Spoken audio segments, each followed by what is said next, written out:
अमोल, धन्यवाद. महानगरपालिकेची ही इमारत आहे. याच इमारतीमधनं अख्ख्या मुंबईचा कारभार हाकला जातो, गाडा हाकला जातो. आणि याच महानगरपालिकेच्या इमारतीवरती, याच मुंबई महानगरपालिकेवरती सत्ता कुणाची असेल, वर्चस्व कुणाचं असेल, हे उद्या स्पष्ट होणार आहे. कारण EVM मध्ये आज मतदान बंद झालेलं आहे. या महानगरपालिकेवरती किंवा या देखण्या इमारतीवरती सत्ता असणं महत्त्वाचं का?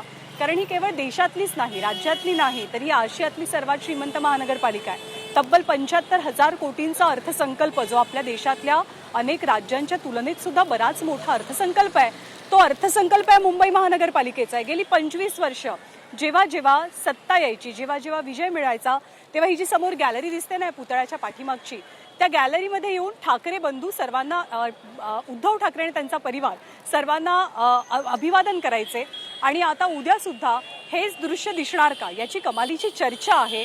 पण यावेळेला ठाकरे बंधू एकत्र आल्यामुळे ही निवडणूक ठाकरे ब्रँडसाठी महत्त्वाची बनली आहे, त्यांच्यासाठी एक प्रकारे अस्तित्वाची बनली आहे.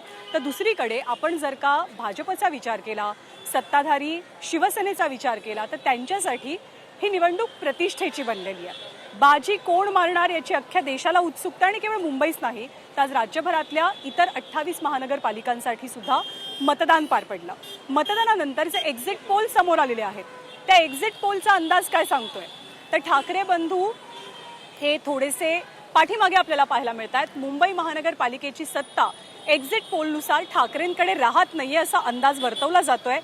3 एक्झिट पोल समोर आले, ज्यामध्ये जनमतचा एक्झिट पोल आहे, DV रिसर्चचा आहे, ॲक्सिस माय इंडियाचा एक्झिट पोल आहे, आणि JVC या एकूण 4 पोलनुसार मुंबईमध्ये भाजप आणि शिवसेना हे दोन्ही पक्ष बाजी मारण्याचा अंदाज आहे. जनमतच्या पोलनुसार मुंबईमध्ये भाजप आणि शिवसेनेला 138 जागा, म्हणजे महायुती येथे एकनाथ शिंदेंची शिवसेना भाजप एकत्रित निवडणुका लढवत आहेत, त्यांना साधारणतः 138 जागा मिळण्याचा अंदाज आहे. तर DV रिसर्चचा पोल काय सांगतोय, त्यांच्या एक्झिट पोलनुसार भाजप आणि शिवसेना या दोघांना अंदाजे 107 ते 122 जागा मिळू शकतात. ॲक्सिस माय इंडियाच्या पोलनुसार 131 ते 152 जागांचा अंदाज वर्तवला जातोय. तर JVCचा जो अंदाज आहे त्यानुसार युतीला 138 पेक्षा अधिक जागा मिळतील. जनमतच्या पोलनुसार ठाकरे बंधू आणि पवारांच्या राष्ट्रवादीला 62 जागा, 227 पैकी 62 जागा मिळू शकतात. DV रिसर्चनुसार ठाकरेंची शिवसेना आणि मनसे यांना अंदाजे 68 ते 83 जागा मिळण्याचा अंदाज व्यक्त केला जातोय. मुंबई महानगरपालिकेमध्ये 227 जागा आहेत आणि 114चं बहुमत आहे. आपल्यासोबत आपले प्रतिनिधी आहेत, माझे सहकारी आहेत. ईशान आहे आपल्यासोबत सूरज आणि निलेश सुद्धा आहे. या तिघांनी पूर्ण निवडणुकांभर मतदान जेव्हा सुरू होतं, प्रचार सुरू होता, तेव्हा ग्राउंड रिपोर्टिंग केलेलं आहे. आणि आता एक्झिट पोल समोर आलेत, आपण यांनाच विचारूयात की एक्झिट पोलचा अंदाज आहे की ठाकरे सत्ता गमावत आहेत मुंबई महानगरपालिकेतली. तर या एक्झिट पोलबद्दल पण सांगशील, आणि आज दिवसभरात जेव्हा फिरलास तेव्हा काय काय दिसलं तुला मतदानाच्या वेळेला? पण अजून एक्झिट पोल आले आहेत, पण एक्झिट पोलवर विश्वास ठेवायचा का नाही असा प्रश्न उपस्थित होतो. कारण की ज्यावेळेस आम्ही ग्राउंडवरती फिरत होतो, ग्राउंडवरती चित्र हे दोन्हीकडून आहे. म्हणजे जो आकडा एक्झिट पोलमध्ये वर्तवला आहे तो आकडा कितपत खरा ठरतो हे पण बघणार. कारण की या आधीचे एक्झिट पोल पाहिले तर ते एक्झिट पोल काही सत्यामध्ये उतरलेलं नाही. आम्ही ज्यावेळेस फील्डवरती होतो, ज्यावेळेस आज आम्ही इलेक्शन होतो, जो मतदार राजा होता त्यांनी पहिलेच आधीच तो ठरवून आला होता की मला कोणाला मतदान करायचंय. त्या चेहऱ्यावरती ते दिसत होतं की त्याने आधीच ठरवलं होतं की मला या पक्षाला मतदान करायचंय. पण ज्या प्रकारे वॉर्ड बदलत होते त्या प्रकारे आम्हाला मतदारांचे विचार देखील बदललेले दिसत होते. उपनगरमध्ये आम्हाला काहीसा कल हा महायुतीकडे दिसला, पण आपण जर मराठी पट्ट्यांमध्ये आलो तर तिकडे फक्त ठाकरेच अशा देखील काही लोक सांगत होते. त्यामुळे अजून जो एक्झिट पोल आला आहे त्या प्रकारे उद्याच्या दिवशी नक्की समजेल की काय होतंय.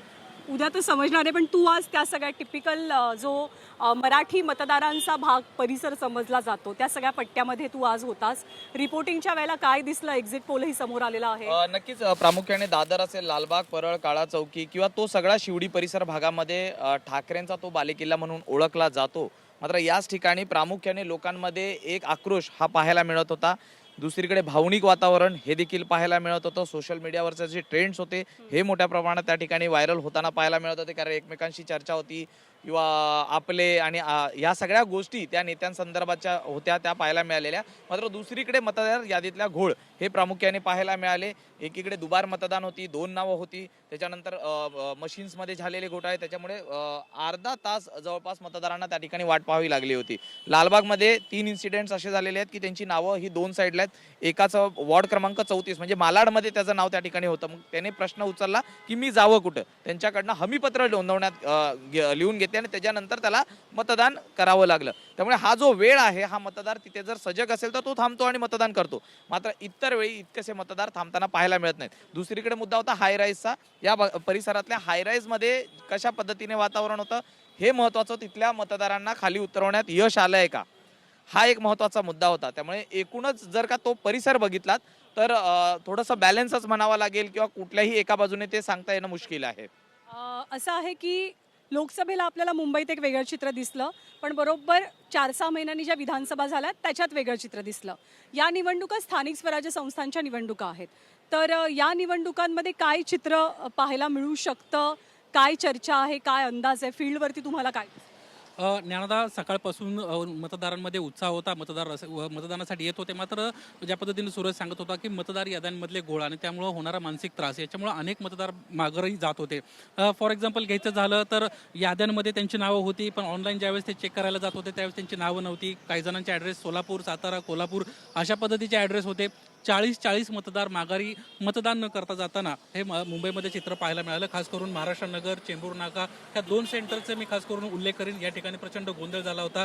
चेंबूर नाक्याला तर सर्व जे उमेदवार आहेत ते एकत्र आले होते. निवडणुकीसंदर्भातच त्यांना आक्षेप घ्यायला केला होता की आम्ही पुन्हा एकदा या ठिकाणी कुठेतरी निवडणुका व्हायला पाहिजेत. अशा पद्धतीचं एक नाराजीचं चित्र होतं.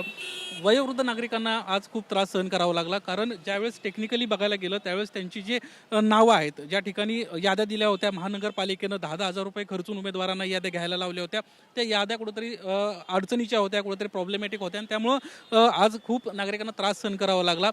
मुस्लिम पट्ट्याचा एक खास करून उल्लेख करेन. ज्या परिसरामध्ये मी स्वतः गेलो होतो, मुस्लिम बहुल एरियांमध्ये नागरिकांचा उत्साह होता. मतदार मोठ्या प्रमाणामध्ये मतदानासाठी येत होते. आता हे पाहणं महत्त्वाचं राहणार आहे, ज्या पद्धतीनं सध्या पोलची आकडेवारी आलेली आहे आणि त्यामध्ये हा अल्पसंख्याक बहुल जो भाग आहे तो कशा पद्धतीनं एक महत्त्वाचा फॅक्टर ठरतोय. त्यांचा ओढा नेमका कोणाकडे असणार आहे, कारण काँग्रेस यासोबतच वंचित बहुजन आघाडी आणि 2 ठाकरे हे 2-3 महत्त्वाचे पक्ष होते. त्यांना लोकसभेच्या वेळेला MVAला ती मोठी साथ मिळालेली.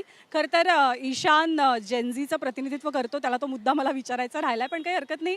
पुढच्या लाईव्हमध्ये जेव्हा वेळ मिळेल तेव्हा आपण ईशानला जेनझीबद्दल नक्कीच बोलतं करू. पण जशी तुम्हा सगळ्यांचे धन्यवाद खरं तर, पण तुम्ही थांबा इथे, आपल्याला अजून बरीच माहिती प्रेक्षकांना सांगायची आहे.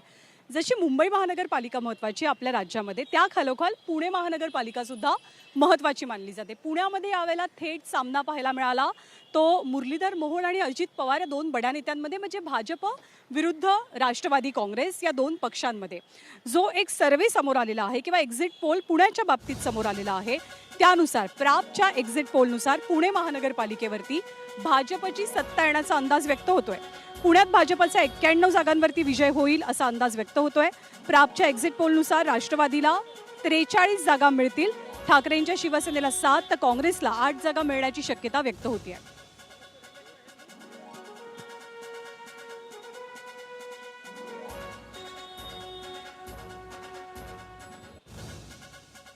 तर पुण्याची निवडणूक ही अर्थातच अजित पवारांनी अतिशय प्रतिष्ठेची निवडणूक केली आणि पुणे आणि पिंपरी चिंचवड या 2 निवडणुकांसाठी दोन्ही पवार, दोन्ही राष्ट्रवादी यासुद्धा एकत्र आल्याचं चित्र आपल्याला पाहायला मिळालं. त्याच्यानंतर त्यांचं विलिनीकरण होणार का याही बऱ्याच चर्चा रंगल्या. पण पुण्यापाठोपाठ पिंपरी चिंचवडमध्ये सुद्धा अजितदादांना धक्का बसण्याची शक्यता वर्तवली जाते.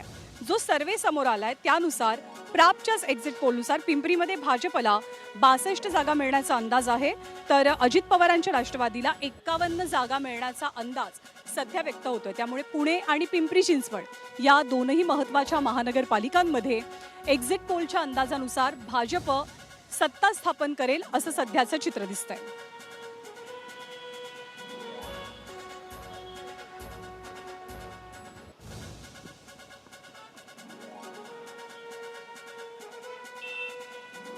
आणि यावेळची महानगरपालिकेची निवडणूक अनेक अर्थाने म्हणजे अगदी आपण प्रचारापासून किंवा एबी फॉर्म वाटण्यापासूनचा विचार केला तर ती खूपच वेगळी ठरलेली आहे. म्हणजे जेव्हा उमेदवारी अर्ज माघारी घ्यायचे दिवस होते तेव्हा कोणी एबी फॉर्म गिळले, कोणी पळवले, कोणी काय केलं, हे सगळे प्रकार तर आपण ऐकले. पण आज आणखी एक वेगळा प्रकार या मतदानाच्या दिवशी पाहायला मिळाला. तो प्रकार असा होता की बोटावरची शाई, मतदानानंतर आपल्या सगळ्यांच्या बोटावर शाई लावली जाते, पण मतदानानंतर बोटावर लावलेली शाई चक्क पुसली जाते असा आरोप अनेक मतदारांनी केला, काही नेत्यांनी केला. नेलपेंट रिमूव्हर जे प्रत्येकाच्या घरात असतं, हँड सॅनिटायझर कोरोनानंतर तो आपल्या आयुष्याचा एक भाग बनलाय, या दोनही गोष्टींनी ही शाई अवघ्या काही मिनिटात पुसली जाते असं निदर्शनास आलं. विरोधकांनी सत्ताधाऱ्यांसह निवडणूक आयोगावरती जोरदार तोंडसूक घेतलं. मात्र निवडणूक आयोगाने यावरती स्पष्टीकरण देताना शाई जर पूर्णपणे सुकली, ती सुकल्यानंतर पुसलीच जाऊ शकत नाही असाही दावा केला.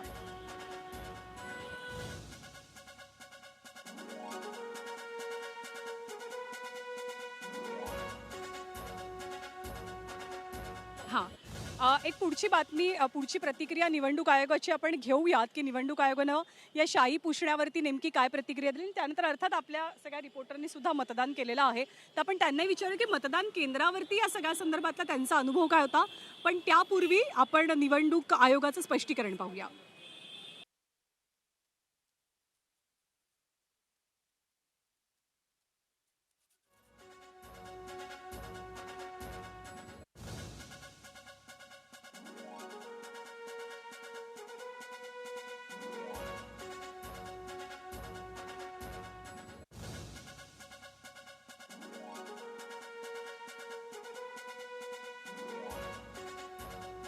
हा ॲक्च्युली संभ्रम पसरवला जात आहे आणि ही शाई 2011 पासून आम्ही वापरत आहे. 2011 पासून हे मार्कर पेनच्या स्वरूपात आम्ही वापरत आहे आणि त्याच्यामुळे याच निवडणुकामध्ये अशा प्रकारचा संभ्रम पसरवणं हे चुकीचं आहे. याशिवाय लोकसभा विधानसभेच्या इलेक्शनमध्ये सुद्धा अशा प्रकारे तक्रारी होतात की ही शाई पुसल्या जात आहे, पण शाई ड्राय झाल्यानंतर ही पुसल्या जात नाही. एकदा ही शाई ड्राय झाल्यानंतर ती कुठल्या प्रकारे काढता येत नाही आणि त्याच्यामुळे शाई ही वेगळी नाही आहे. ती शाई इलेक्शन कमिशन ऑफ इंडिया जी शाई वापरते तीच शाई आहे आणि एखादा मतदार मतदान केल्यानंतर पुन्हा मतदान जर करायला आला तर त्यामध्ये मतदानाचा जो मतदान केंद्राचा जो केंद्राध्यक्ष आहे, प्रिसाइडिंग ऑफिसर आहे, त्याच्यावर नक्कीच कारवाई करावी. तर या शाई प्रकरणामुळेच प्रचंड मोठा संभ्रम पाहायला मिळाला. आपले रिपोर्टर सुद्धा फील्डवर होते. अगदी थोडक्यात आपण त्यांना विचारूया. सूरज, तू मतदान केलेलं आहेस, पण मी असं ऐकलं की मतदार यादीतलं नाव शोधताना तुझ्या नाकी नव्हतं. नक्कीच ज्यावेळी सकाळी मी पहिल्यांदा नाव शोधायला गेलो, माझ्या चाळीचा जो एक पेज होता त्या चाळीच्या ह्याच्यात माझं नाव नव्हतं. म्हणजे आई, वडील, भाऊ सगळे एकाच ठिकाणी होते. मात्र त्या ठिकाणी दरवर्षी माझं नाव असतं, एका रांगेत असतं, त्या ठिकाणी माझं नाव नव्हतं. तर त्याच्यानंतर तिसऱ्याच चाळीत माझं नाव त्या ठिकाणी ते शोधून नंतर मला ते मतदान. मात्र तोपर्यंत तो जो काळ होता तो पॅनिक सिच्युएशन असते, तोपर्यंत झालेली गर्दी असते, यामुळे कुठेतरी तो मनस्ताप हा मतदाराला होतो. जो मला आलेला अनुभव आहे हा अनेक असंख्य लोकांना त्या ठिकाणी आलेला असावा. त्यामुळे या सगळ्या गोष्टी राज्य निवडणूक आयोगाने नेमकं मग केलं काय? याद्या चाळल्या, याद्या दुरुस्त केल्या, दुबार मतदार मग कसे आले, वरती खूपच यामुळे प्रश्न उपस्थित. ईशान, तू अगदी थोडक्यात सांगशील 30 सेकंदात की या शाई पुसली जाते या मुद्द्यामुळे किती गोंधळ आज पाहायला मिळाला? नाही, आज नक्कीच गोंधळ होता आणि हा गोंधळ जसा चालू झाला तशी पहिली जी प्रतिक्रिया आली ही ठाकरेंची आली. त्यामध्ये असतील आपल्याला राज ठाकरे स्वतः बोलले, उद्धव ठाकरे बोलले. उद्धव ठाकरेंनी पत्रकार परिषद देखील घेतली. अनेक वॉर्डवरती नंतर बाहेर जी जेनजी आहेत ते त्या शाई पुसून दाखवत होती कशा प्रकारे पुसली जाते. म्हणजे ट्रेंड आल्यासारखं झालं म्हणजे सोशल मीडियावरती. व्हायरल झाले. या सगळ्या गोष्टीनंतर राज ठाकरेंनी ते सगळ्या गोष्टी केल्या. फडणवीसांनी दुसरीकडे बघा माझी शाही पुसली जात नाहीये ही गोष्ट पहिली आणली ती साईनाथ दुर्गे यांनी ती बाहेर आणली. जे शिवसेनेचे म्हणजे बिफोर आणि आफ्टर हा रील मोठ्या प्रमाणात त्या ठिकाणी सोशल मीडियावरती व्हायरल झालेला. बरोबर. आणि ठाकरेंनी निलेश याबद्दल खरं तर सगळ्यात मोठी टीकेची झोड उठवली आणि उद्धव ठाकरे, राज ठाकरे म्हणजे उद्धव ठाकरेंच्या भवनामध्ये एक पत्रकार परिषद सुद्धा घेतली, काही सवाल उपस्थित केले. राज आणि उद्धव ठाकरे ज्यांच्यासाठी मुंबई महानगरपालिका जिंकणं अत्यंत प्रतिष्ठेचं बनलंय, कारण इतिहासात पहिल्यांदाच हे दोघे भाऊ म्हणजे आजवर राजकारणात बाकी सगळं झालं होतं पण ठाकरे कधी एकत्र आलेले नव्हते. ठाकरे एकत्र आल्यानंतर राजकारणात काय होतंय ते या निवडणुकीच्या निकालातून दिसणार आहे. त्यामुळे शाही प्रकरणावरती दोन्ही भावांनी काय म्हटलं आपण पाहूया. ही शाही, वोटरची शाही नाही, लोकशाही पुसली जाते असं खात्रीपूर्वक कसे सांगू शकतात ते? बरं, ज्या ठिकाणी दोन वेळा ज्यांचं नाव नोंदलं गेलेलं आहे तिथे ते हमीपत्र घेणार होते. अशी किती हमीपत्र त्यांनी आतापर्यंत घेतले? पराभव नाही, त्यांचं कुभांड जे आहे ते आम्ही फोडतोय. नाहीतर आम्ही एवढे ताट मानेने त्यांच्यासमोर उभे राहिलोच नसतो. त्यांचा जो काही एकूण दरोडा घालण्याचा प्रयत्न आहे तो आम्ही वेळोवेळी लोकांसमोर आणतो आहोत. त्यांच्या पराभवाची कारणं, कारण ते हारलेले आहेत. देवेंद्र फडणवीस आणि त्यांची सगळी चोर कंपनी ती हारलेली आहे. हारलेल्या मानसिकतेमुळे त्यांना हे असले गैरप्रकार करावे लागतात. नाहीतर जा ना लोकांसमोर, जसे आम्ही जातो तसे. आम्ही आजपर्यंत शाही लावली ना, तू काय लावलं? मग तुझं बोर्ड बघणार आहेस का निवडणूक आयोग? शाही पुसा, परत जा, परत मतदान करा, परत बाहेर या, शाही पुसा. हा विकास? ठीक आहे, आपण सतर्क करावं. आणि मला असं वाटतं की आपण सर्व पत्रकार बांधव भगिनी, आपल्याला पण माझी विनंती आहे की या सगळ्या गोष्टींवरती आपण बारीक करू. तर या शाई प्रकरणाची आज दिवसभरामध्ये प्रचंड मोठी चर्चा झाली. जी मार्करनं शाई लावली जाते बोटावरती, जी माझ्या पण बोटावरती आत्ता आहे, तर ती शाई पुसली जाते असे अनेक व्हिडिओज व्हायरल झाले. विरोधकांनी आरोप सुरू केले, पण मुख्यमंत्र्यांनी सगळ्या आरोपांची खिल्ली उडवली आणि अशा पद्धतीनं यंत्रणांवरती सवाल उपस्थित करणं योग्य नसल्याचं मुख्यमंत्र्यांनी म्हटलं. मतदानानंतर पत्रकारांनी ठाकरे बंधूंच्या आरोपांसंदर्भात प्रश्न विचारला असता मुख्यमंत्र्यांनी बोटावरची शाई पुसण्याचा अभिनय केला आणि टोलाही लगावला.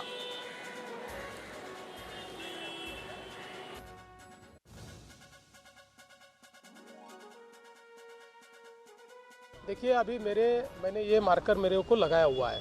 अब इसको मिटा के दिखाइए. देखिए कहीं मिट रहा है. देखिए आपके सामने कर रहा हूँ, कहीं मिट रहा है. ऐसा है कि हो सकता है कि किसी का इसके ऊपर ऑब्जेक्शन हो. इलेक्शन कमीशन ने देखना चाहिए, और कुछ इस्तेमाल करना है तो करना चाहिए. मैं तो बोलता हूँ ऑयल पेंट करना है तो ऑयल पेंट करिए. चुनाव निष्पक्ष होने चाहिए. लेकिन हर चीज़ पर इस प्रकार से इशू तैयार करके मानो हमारे जो लोकतांत्रिक संस्थाएं हैं उन संस्थाओं के ऊपर एक प्रकार से प्रश्न चिन्ह निर्माण करना ये गलत बात है. आहे. परभणी महानगरपालिकेसाठी सुद्धा मतदान झालं आणि परभणीमधलं मतदान प्रक्रिया ही पूर्ण होण्यासाठी अजून बराच अवधी लागण्याची शक्यता आहे. कारण 5:30 ही वेळ होती मतदान संपण्याची, पण तोपर्यंत रांगेत जे मतदाता उभे असतात, जे इच्छुक लोक असतात मत देण्यासाठी, मतदार असतात, त्यांना मात्र ती मतदानाची संधी दिली जाते. प्रचंड मोठ्या रांगा या 5:30 वाजता विविध मतदान केंद्रांवरती परभणीच्या आपल्याला पाहायला मिळाल्या. 7 वाजल्यानंतर सुद्धा शहरातील प्रभाग क्रमांक 4 मधील राजश्री शाहू प्राथमिक आणि माध्यमिक विद्यालयाच्या मतदान केंद्रांवर मोठ्या संख्येनं मतदार रांगेत उभे आहेत. त्यामुळे मतदार केंद्राध्यक्षांनी या सगळ्या मतदारांना टोकन वाटप केलंय. आढावा या संपूर्ण परिसराचा घेतलेला आहे आमचे प्रतिनिधी पंकज क्षीरसागर यांनी. आपण जर बघितलं तर मतदान करण्याचा वेळ हा 5:30 पर्यंतच होता. मात्र परभणीमध्ये आता 7 वाजले तरी सुद्धा मतदान अजूनही काही प्रभागांमध्ये सुरू आहे. मी सध्या प्रभाग क्रमांक 4 मधील या राजश्री शाहू प्राथमिक व माध्यमिक विद्यालयाच्या या मतदान केंद्रावर आहे. इथं आपण जर बघितलं तर 7च्या नंतरही मोठ्या प्रमाणावर मतदार जे आहेत ते या मतदानाच्या रांगेमध्ये आपल्याला पाहायला मिळून येत आहेत. या ठिकाणच्या केंद्राध्यक्षांनी या रांगेमध्ये असलेल्या पूर्ण मतदारांना टोकन दिलेले, जवळपास 147 टोकन या मतदारांना देण्यात आले. त्या पद्धतीनं हे मतदान जे आहे ते पूर्ण केलं जाणार आहे. या मतदानाला अजून नाही म्हणलं तरी 2 तास लागू शकतात, कारण मोठ्या प्रमाणावर मतदारांच्या रांगा ज्या आहेत ते या मतदान केंद्रावर पाहायला मिळत आहेत. केवळ याच ठिकाणी नाही तर प्रभाग क्रमांक 15 असेल, तसेच इतर प्रभागांमध्ये सुद्धा अजूनही मोठ्या प्रमाणावर मतदार जे आहेत ते मतदान.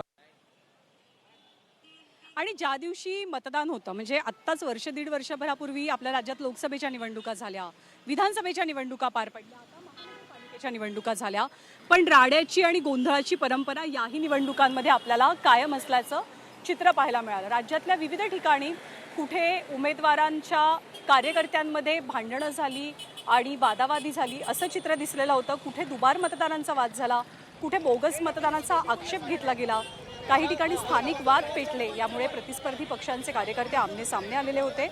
चंद्रपूरमध्ये काय झालं तर चंद्रपुरात नेहरू शाळा मतदान केंद्राच्या परिसरात शिवसेना, शिंदे गट आणि भाजप बंडखोर उमेदवारांच्या समर्थकांमध्ये मतदारांना प्रलोभन दिल्यावरनं राडा झालेला पाहायला मिळाला. तर विरारच्या मनवेलपाडा येथील बहुजन विकास आघाडीच्या पोलिंग बूथवर भाजपच्या कार्यकर्त्यांनी राडा केला. धुळे शहरातील प्रभाग क्रमांक 18 मधील मतदान केंद्रावरती सुद्धा राडेबाजीमुळे गोंधळ उडाला. मुंबईच्या बोरिवलीच्या वॉर्ड क्रमांक 10 मध्ये भगवा गार्ड आणि पोलीस यांच्यात गोंधळाची घटना झाली. तर नाशिकच्या प्रभाग क्रमांक 24 मध्ये मतदान केंद्रावरती गोंधळाची घटना समोर आली. यामुळे अनेक मतदान केंद्रांवरती काही काळ तणावाचं वातावरण पाहायला मिळालं.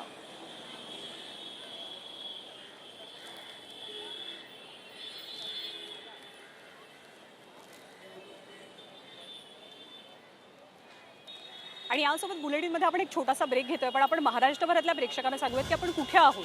हे अत्यंत ऐतिहासिक ठिकाण आहे मुंबईचं, कारण इथे छत्रपती शिवाजी महाराज टर्मिनस आहे, जिथून देशभरात जाणाऱ्या रेल्वे गाड्या सुटत असतात. आणि हे मुंबईचं सगळ्यात गजबजाटीचं ठिकाण आहे.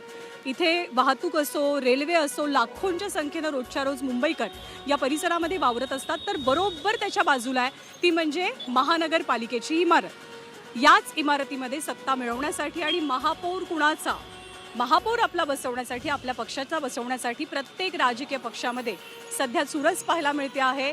मतदान तर झालेलं आहे, उद्या मतमोजणी आहे. 16 तारखेला काय होणार, या मुंबई महानगरपालिकेसह अन्य राज्यातल्या 28 महानगरपालिकांमध्ये कुणाची सत्ता येणार याची प्रतीक्षा सगळ्यांना आहे. उद्या सकाळी 6 वाजल्यापासून नॉनस्टॉप कव्हरेज ABP माझावरती निकालांचं सर्वात सुपरफास्ट पाहायला विसरू नका.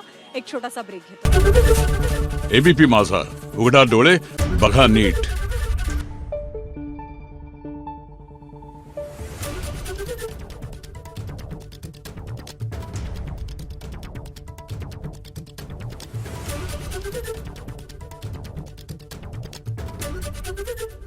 मुंबईच्या छत्रपती शिवाजी महाराज टर्मिनसचा हा सगळा परिसर आणि त्याचबरोबर मुंबई महानगरपालिकेच्या अगदी उंबरठ्यामध्ये दारामध्ये उभं राहून आपण संध्याकाळचं 7चं बुलेटिन करतोय. आज लोकशाहीचा सगळ्यात मोठा उत्सव पाहायला मिळाला, कारण महाराष्ट्रामध्ये तब्बल 9 वर्षानंतर स्थानिक स्वराज्य संस्थांच्या म्हणजे महापालिकेच्या निवडणुकांसाठी मतदान संपन्न झालं. अनेक ठिकाणी आरोप प्रत्यारोप, टीका टिप्पणी ही प्रचाराच्या वेळेला पाहायला मिळाली, पण सगळीकडे आज मतदानाचा मोठा उत्साह सुद्धा तितक्याच मोठ्या प्रमाणामध्ये दिसून आला. 29 महानगरपालिकांसाठी राज्यात मोठ्या उत्साहात मतदान पार पडलं. त्यामुळे गेल्या अनेक वर्षांपासून रखडलेला 2017 साली मुंबई महानगरपालिकेची निवडणूक झालेली, मग त्यानंतर कोरोना आला, मग आरक्षणाचा मुद्दा होता, प्रभाग रचनेचा मुद्दा होता, तर प्रभाग रचनेचा मुद्दा होता, त्याचबरोबर आरक्षणाचा मुद्दा होता. यामुळे 2017 सालापासून मुंबई महानगरपालिका आणि इतर महत्त्वाच्या महानगरपालिकांसाठी मतदान झालं नव्हतं, जे फायनली आज संपन्न झालेलं आहे.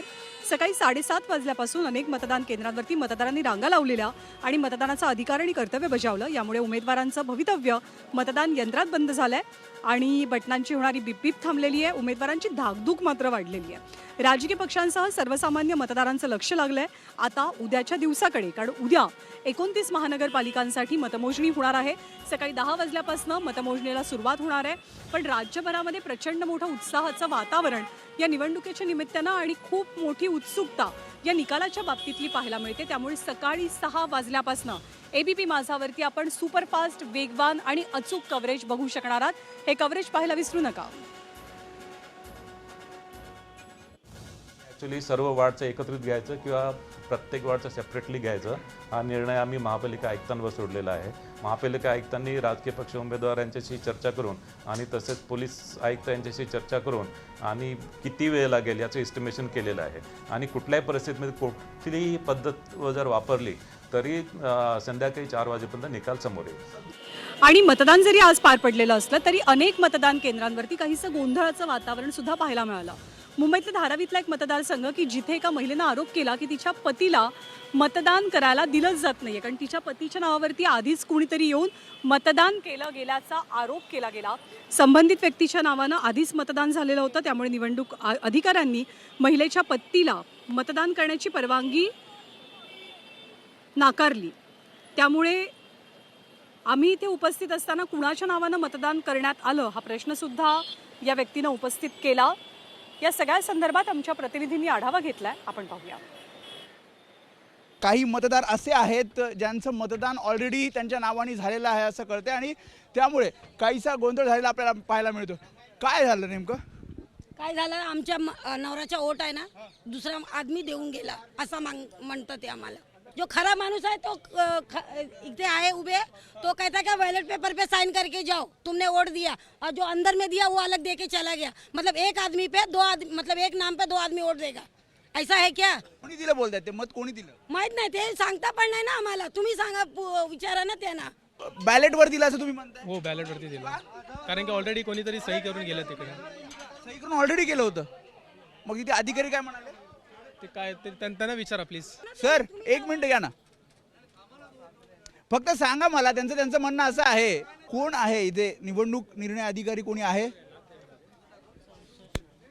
ताई, मॅडम, त्याच्यामुळे कोणीही बोलायला इथे तयार नाहीये, पण काहीसा गोंधळ आपल्याला पाहायला मिळतोय. कॅमेरामॅन अक्षय करमाडेसह मी वेदांत नाईक, एबीपी माझा, मुंबई. आणि या सगळ्या निवडणुकांसाठीची मतमोजणी अजूनपर्यंत झालेली नाही आहे, पण पुण्यामध्ये भाजपच्या उमेदवाराच्या विजयाचे बॅनर हे आत्तापासून झळकू लागले आहेत. सचिन दोडकेंनी काही दिवसांपूर्वी भाजपमध्ये प्रवेश केलेला होता, अर्थात त्यांना भाजपकडनं तिकीट मिळालं, त्यांनी निवडणूक लढवली आणि सचिन दोडके यांचं अभिनंदन, विजयाबद्दल अभिनंदन करणारे पोस्टर्स हे पुण्यामध्ये पाहायला मिळत आहेत. नगरसेवकपदी निवड झाल्याच्या शुभेच्छा देताना भावी आमदार असा सुद्धा त्यांचा उल्लेख बॅनरवरती करण्यात आला.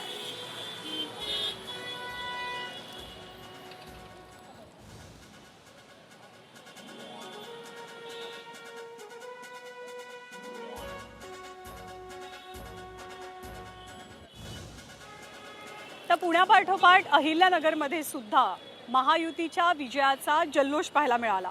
महायुतीच्या उमेदवारांनी गुलाल उधळल्याचं चित्र हे अहिल्यानगरमध्ये आज दिसलं. आजच खरं तर मतदान झालेलं आहे. मतमोजणी उद्या सकाळी 10 वाजल्यापासून सुरू होणार आहे. भाजपच्या उमेदवार निखिल वारे, रोशनी भोसले यांचा हा जल्लोष होता. राष्ट्रवादीच्या महेश तवले आणि संध्या पवार यांच्याकडनं गुलालाची उधळण करण्यात आली.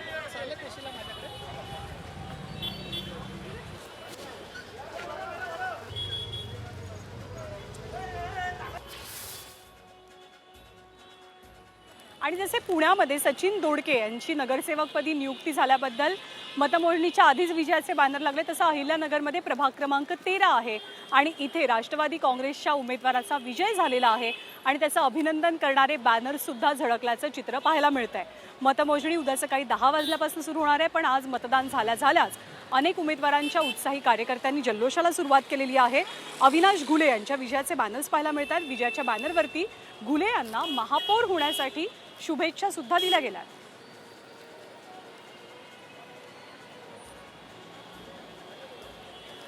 अहिल्यानगर महानगरपालिकेसाठी आज मतदान प्रक्रिया पार पडली, मात्र उद्या निकाल असतानाच आज निकालाच्या पूर्वीच अनेकांनी जल्लोष केल्याचं पाहायला मिळालेलं आहे. या ठिकाणी जर बघितलं तर प्रभाग क्रमांक 13 मधील उमेदवार अविनाश घुले यांच्या विजयाचे बॅनर जे आहेत तर ते आताच झळकल्याचं पाहायला मिळतंय. विशेष म्हणजे या बॅनरवरती त्यांना महापौर होण्यासाठीच्या शुभेच्छा देखील देण्यात आलेल्या आहेत. अविनाश घुले हे राष्ट्रवादी अजित पवार पक्षाचे उमेदवार आहेत आणि आजच त्यांचे जे बॅनर्स आहेत ठिकठिकाणी प्रभागामध्ये झळकल्याचं पाहायला मिळतंय. एकूणच जर बघितलं तर युतीच्या अनेक उमेदवारांनी जो आहे तो आजच जल्लोष केल्याचं पाहायला मिळतंय. त्यातच अविनाश घुले यांचा हा बॅनर जो आहे तर तो चर्चेचा विषय ठरतोय. कॅमेरा पर्सन प्रसाद सह सुनील भोंगळ, एबीपी माझा, अहिल्यानगर. आणि पुढची बातमी बघण्याआधी आपण महाराष्ट्रभरातल्या प्रेक्षकांना सांगूयात की या क्षणी आता आपण नेमके कुठे आहोत. तर आपण मुंबई महानगरपालिकेच्या दारामध्ये आहोत. हा सगळा परिसर मुंबईच्या दळणवळणाच्या दृष्टिकोनातून खूप महत्त्वाचा आहे, कारण इथे मुंबई महानगरपालिकेची इमारत आहे जी सगळे निर्णय घेते मुंबईच्या विकासासंदर्भातले. आणि दुसरीकडे बरोबर त्या बाजूला कितपत दिसू शकेल मला कल्पना नाही, पण ॲक्वा लाईनचं म्हणजे सध्या प्रशांत जिथे कॅमेरा फिरवत आहेत ती अत्यंत देखणी इमारत आहे. छत्रपती शिवाजी महाराज टर्मिनसची रेल्वेने लाखो प्रवासी रोजच्या रोज इथे येत असतात, उतरत असतात, आपल्या कामावर जात असतात. तर बरोबर दुसऱ्या बाजूला मुंबई महानगरपालिकेच्या ॲक्वा लाईनचं हे मेट्रो स्टेशन. मुंबईच्या विकासावरनं, मुंबईचा विकास नेमका कोणी केला, किती झाला, कशामुळे झाला, हा मुद्दा प्रचारामध्ये मोठ्या प्रमाणात गाजलेला होता आणि केंद्रित झाला होता सगळा प्रचार याच कोस्टल रोडच्या मुद्द्यावरती, मुंबईच्या दळणवळणावरती, विकासावरती. आणि हेच एक प्रकारे मोठं केंद्र आपल्याला मुंबईचं म्हणावं लागेल. हार्ट ऑफ द सिटी ज्याला म्हणतात त्याच परिसरामध्ये आपण आहोत. आणि मुंबई महानगरपालिकेची निवडणूक ही केवळ मुंबईची नाही तर संपूर्ण राज्याचं चित्र एक प्रकारे अधोरेखित करणारी ही निवडणूक आपल्याला म्हणायला लागेल, कारण सगळ्याच मोठ्या नेत्यांची, सगळ्याच मोठ्या राजकीय पक्षांची प्रतिष्ठासुद्धा या निवडणुकीमध्ये पणाला लागली आहे. महानगरी मुंबईमध्ये अनेक सेलिब्रिटी राहतात. मुंबई ही देशाची आर्थिक राजधानी आहे. बऱ्याचशा सेलिब्रिटींनी आपलं मतदानाचं कर्तव्य पार पाडलं आणि मतदान केलं. मुंबईसह महानगरपालिकेच्या निवडणुकीसाठी बॉलिवूडच्या दिग्गजांपासून क्रिकेटर्सनं सुद्धा आपला हक्क बजावला. बॉलिवूडचा खिलाडी अर्थात अक्षय कुमारनं पत्नी ट्विंकल खन्नासह मतदान केलं, तर भाजपच्या खासदार हेमा मालिनी, सुनील शेट्टी, तमन्ना भाटिया यांच्यासह अनेक सेलिब्रिटींनी आपल्या बोटाला लोकशाहीची शाई लावली. मुंबईतल्या जुहू परिसरात मोठ्या संख्येनं कलाकार राहतात. इथल्या मतदान केंद्रांवरती कलाकारांची झलक पाहायला मिळाली. क्रिकेटचा देव सचिन तेंडुलकरसह अनेक मराठी सेलिब्रिटींनी सुद्धा सर्वसामान्यांना मतदानाचं आवाहन केलं. अभिनेता सुबोध भावे, शशांक केतकर, मिलिंद गुणाजी हे अगदी रांगेत उभं राहून मतदान करतानाचं चित्र सुद्धा दिसलं.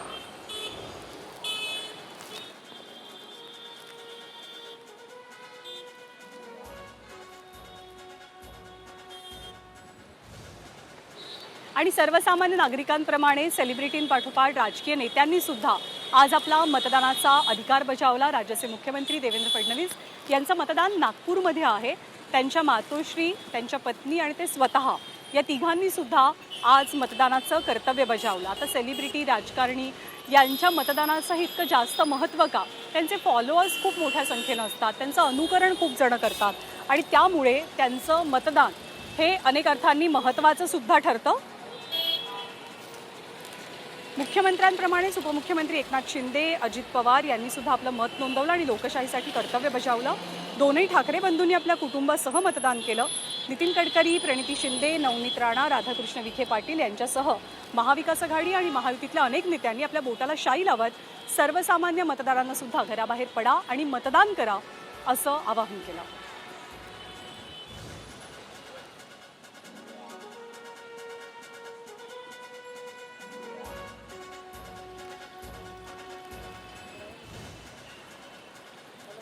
आणि यानंतर एक मोठी बातमी नालासोपाऱ्यात येते. नालासोपारा परिसर मुंबईच्या अगदी जवळचाच परिसर आहे आणि इथे एका खाजगी गाडीमध्ये 3 बॅलेट मशीन आणि कंट्रोल मशीन सापडल्याची माहिती मिळते. पण घडलेल्या घटनेनं मोठी खळबळ माजलेली आहे आणि बातमी कळताच, ही माहिती मिळताच आमदार क्षितिश ठाकूर, उमेदवार प्रशांत खांबे यांच्यासह अनेक जण हे घटनास्थळी दाखल झाल्याची माहिती मिळते. नालासोपाऱ्यात एका खाजगी गाडीमध्ये 3 बॅलेट मशीन आणि कंट्रोल मशीन सापडलं, त्यामुळे मोठी खळबळ उडाली.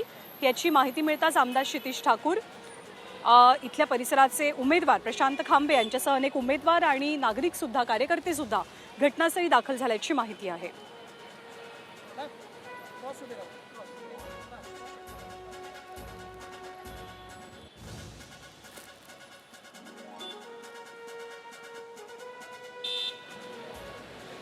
आणि जसं की आज दिवसभरात बोटाला लावलेली शाई पुसली जाते, याच्यामुळे एक वेगळा संभ्रम निर्माण झाला. अनेकांना आपली नावं मतदार यादीमध्ये सापडली नाहीत, त्यामुळे त्यांना एका वेगळ्याच गोष्टीचा सामना करावा लागला. तसंच बोगस मतदानाचा आरोपसुद्धा अनेक ठिकाणी करण्यात आला, अनेक केंद्रांवरती करण्यात आला. विशेष करून मालेगावात ठाकरेंची शिवसेना आणि भाजपमध्ये या बोगस मतदानाच्या मुद्द्यावरती तणाव पाहायला मिळाला. पुण्यात सुद्धा मतदान केंद्रावरती महिला मतदार पोहोचण्याआधीच तिच्या नावावरती मतदान झाल्याची धक्कादायक बाब समोर आली आणि तिच्याकडनं पोस्टल मतदान करून घेतल्याचा आरोप केला जातोय. ही धक्कादायक घटना पुण्याच्या प्रभाग क्रमांक 21 मधल्या कटारिया हायस्कूल इथल्या मतदान केंद्रावरती घडली. ठाण्याच्या प्रभाग क्रमांक 23 मध्ये तब्बल 4 बोगस मतदानाच्या घटना या समोर आलेल्या आहेत.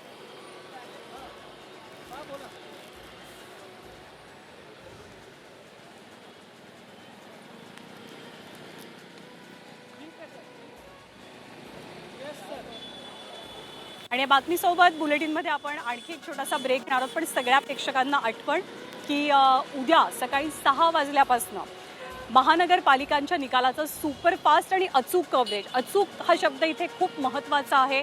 आकडे कधी कधी वाढवून दाखवले जातात, फुगवून दाखवले जातात. 10 वाजल्यापासून मतमोजणी होणार आहे, सुरू होणार आहे.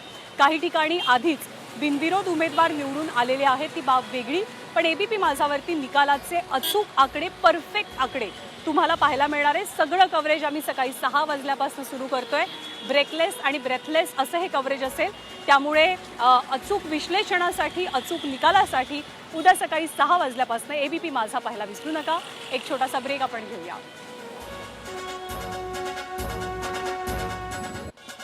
ब्रेकनंतर बुलेटिनमध्ये आपल्या सर्वांचं पुन्हा एकदा स्वागत. मुंबई महानगरपालिकेच्या बरोबर समोरून आपण आत्ताचे बुलेटिन करतोय.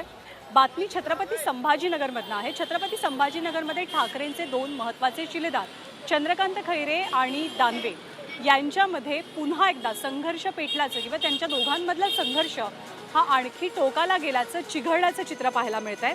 विधानसभेच्या निवडणुकीत संजय शिरसाट यांनी चंद्रकांत खैरे यांनी मदत केली होती, त्यामुळे शिरसाटांकडनं खैरेंचं कौतुक करण्यात येण्याचा टोला दानवेंनी लगावला. त्याच आरोपांवरती चंद्रकांत खैरे चांगले संतापल्याचं पाहायला मिळालं.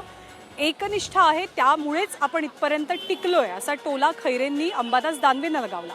महापालिकांचे निकाल लागल्यानंतर दानवेंनी कुणाला मदत केली हे सांगू असा इशारा सुद्धा चंद्रकांत खैरेंनी दिला. तसंच 4 दिवस निवडणुकीतनं दानवे गायब होते असा सुद्धा एक खळबळजनक दावा खैरेंनी केलेला आहे. आता पुन्हा एकदा खैरेंच्या आरोपांना दानवेंनी उत्तर दिलंय.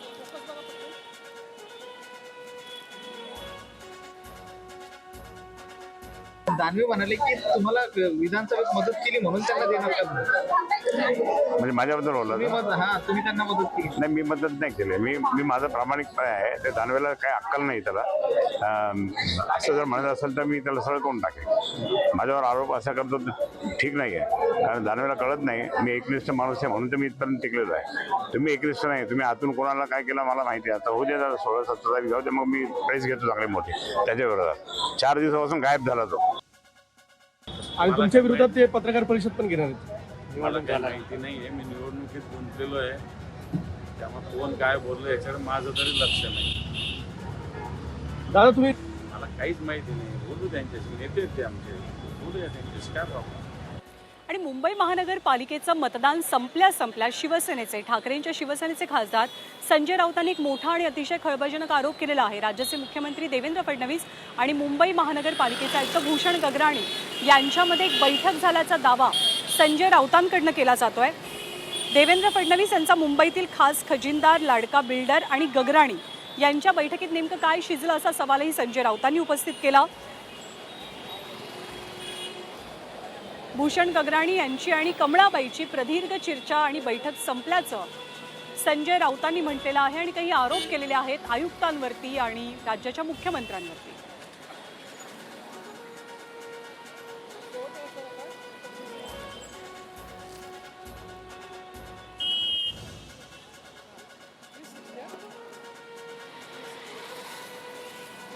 आणि यासोबत आत्ता संध्याकाळी 7च्या बुलेटिनमध्ये आपण इथेच थांबतोय. पुन्हा एकदा महाराष्ट्रातल्या सगळ्या प्रेक्षकांना मी आठवण करून देते. 29 महानगरपालिकांचे सर्वात अचूक, सर्वात वेगवान निकाल सकाळी 6 वाजल्यापासून आपण ABP माझावरती बघू शकणार आहात. 10 वाजल्यापासून मतमोजणीला सुरुवात होणार आहे. 9 वाजल्यापासून ब्रेथलेस बुलेटिन तुम्हाला पाहायला मिळणार आहे. विश्लेषकांची फौज असेल, तज्ज्ञ पत्रकार असतील, आमची सगळी मोठी टीम आहे आणि एक अत्यंत आधुनिक आणि सुसज्ज स्टुडिओ सुद्धा असेल, ज्याच्यात तुम्हाला तुमच्या महानगरपालिकेची, तुमच्या प्रभागाची, तुमच्या वॉर्डाची ज्या बिग फाईट झालेल्या आहेत त्या सगळ्याची माहिती मिळणार आहे. मुंबईसाठी एक वेगळी टॅली आहे. मुंबई महानगरपालिका आणि इतर MMR रिजनमधल्या ज्या महानगरपालिका आहेत त्यात काय काय घडतं आहे. पश्चिम महाराष्ट्र, विदर्भ, मराठवाडा इथे ज्या महानगरपालिका होत्या त्यांचे सुद्धा सगळ्यात सुपरफास्ट वेगवान अपडेट ABP माझाची संपूर्ण टीम तुमच्यापर्यंत पोहोचवणार आहे. सकाळी 6 वाजल्यापासून हे कव्हरेज पाहायला विसरू नका. आज आपण बुलेटिनमध्ये इथेच थांबतोय. मुंबई महानगरपालिकेचा सगळा परिसर, आज हा परिसर शांत आहे. इथे एक न्यू नॉर्मल लाईफ, रोजचं जे मुंबईकरांचं जगणं असतं ते आपल्याला पाहायला मिळतंय. पण उद्या जेव्हा निकाल लागणार आहे तेव्हा याच इमारतीबाहेर मोठं सेलिब्रेशन होणार आहे. या इमारतीवरती आपली सत्ता मिळवण्यासाठी आणि या इमारतीमध्ये आपला महापौर बसवण्यासाठी सगळ्या राजकीय पक्षांमध्ये प्रचंड मोठी चुरस पाहायला मिळाली. कुणासाठी निवडणूक अत्यंत प्रतिष्ठेची आहे, कुणासाठी निवडणूक अस्तित्वाची निवडणूक आहे, कुणासाठी निवडणूक म्हणजे सगळं काही आहे. ठाकरे पालिकेचा गड राखणार का, की भाजप इतिहासात पहिल्यांदा या महानगरपालिकेवरती त्यांचा महायुतीचा महापौर विराजमान करणार आणि सोबतच राज्यातल्या ज्या इतर 28 महानगरपालिका आहेत तिथे काय होणार, सत्ता पालट होणार की जे सध्याचे सत्ताधारी आहेत ते सत्ता राखणार. महाविकास आघाडी, महायुती यांचं राजकीय भवितव्य काय असेल, राज्याचं चित्र काय असेल याची अर्थातच प्रतीक्षा आहे सगळ्यांनाच. तर आत्ता सध्या कॅमेरामन प्रशांत मानेसह या बुलेटिनमधनं मी आपला निरोप घेते. पण उद्या सकाळी 6 वाजल्यापासून सुपरफास्ट आणि वेगवान निकालांसाठी ABP माझा पाहायला विसरू नका.